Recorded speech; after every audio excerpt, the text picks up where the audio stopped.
जलजा नवलक्षाणि स्थावरा लक्षविंशति क्रमयो रुद्रसंख्यका पक्षिणां दशलक्षणं त्रिसंलक्षणानि पशुवा चतुर्लक्षाणि मानवा। दोस्तों, चलते हैं आत्मा की अनंत यात्रा और मनुष्य जन्म के रहस्य पर।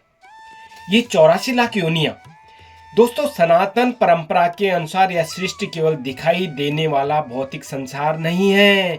यह आत्माओं की एक विराट कर्मभूमि है, जहां हर जीव, हर प्राणी, हर चेतना अपने कर्मों के अनुसार जन्म, जीवन और मृत्यु के चक्र से गुजरती है।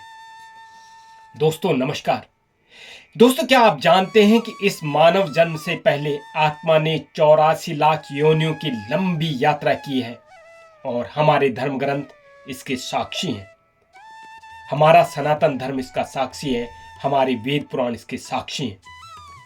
शास्त्रों में कहा गया है कि 84 लक्ष योनि भ्रमयो, अर्थात एक आत्मा को मोक्ष से पूर्व 84 लाख योनियों में भ्रमण करना पड़ता है। अगर आपको मनुष्य जीवन मिला है तो आप इससे पहले 84 लाख योनियों में भटक चुके हैं। योनियां अलग अलग, आत्मा एक। पुराणों में कहीं संख्या भिन्न दिखती है, कहीं वर्गीकरण अलग मिलता है, लेकिन मूल तत्व एक ही है। आत्मा एक है, योनियां अनेक। आचार्यों ने इन योनियों को दो मूल भागों में बांटा। योनिज, जो दो जीवों के संयोग से उत्पन्न होते हैं, और अयोनिज, जो स्वतः विकसित होते हैं, जैसे स्वेदज, उद्भिज आदि। इसके बाद स्थूल रूप से जीवन को 3 व्यापक वर्गों में बांटा गया है। वो 3 वर्ग क्या है? एक तो है जलचर, जो जल में रहते हैं, दूसरे हैं थलचर, जो पृथ्वी पर विचरण करते हैं, और तीसरे हैं नवचर, जो आकाश में उड़ते हैं। 4 मूल जन्म प्रकार हैं, योनि भेद है। सनातन दर्शन जीवन को केवल शरीर नहीं बल्कि उत्पत्ति की प्रक्रिया से भी पहचानता है। जरायुज कौन होते हैं?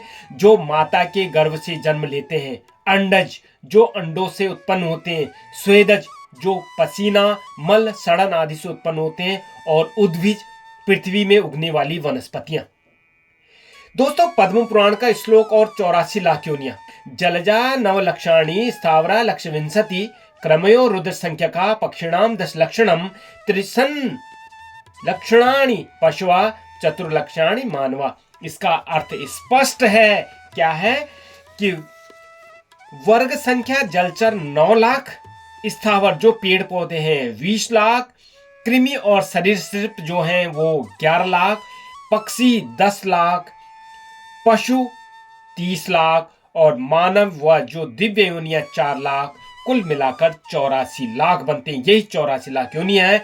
मनुष्य जन्म दोस्तों संयोग से नहीं, साधना का परिणाम है।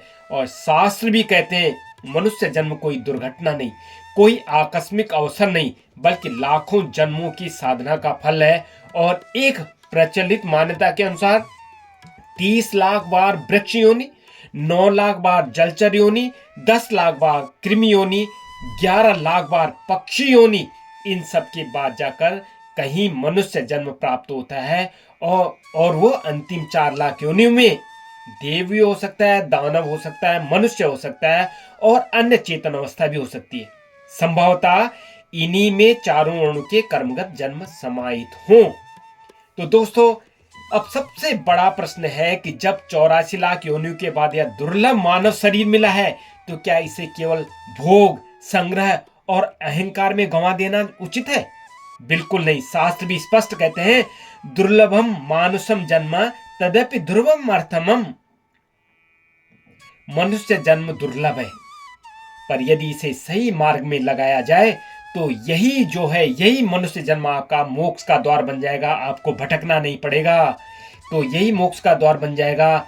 और समापन चिंतन दोस्तों, हम कौन है? यह शरीर क्या है? यह इन 84 लाख योनियों से गुजरती एक अनंत यात्रा की आत्मा है।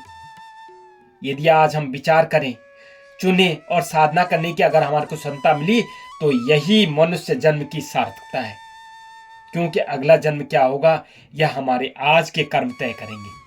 तो इतना बड़ा मनुष्य जीवन मिला है हमें, तो हम इसको अच्छी चीजों में, अच्छी गति में, अच्छी उपासना में, अच्छी भक्ति में लगाकर मोक्ष प्राप्त करें, न कि ये भटकती आत्मा बने। तो बस दोस्तों यही था मेरा कि जो आपको ये शरीर मिला है 84 लाख योनियों के बाद मिला है इतना सुंदर शरीर, इसको और 84 लाख योनियों में भटकने मत दीजिए। प्रभु की भक्ति लगाइए और यहीं से मोक्ष प्राप्त कीजिए।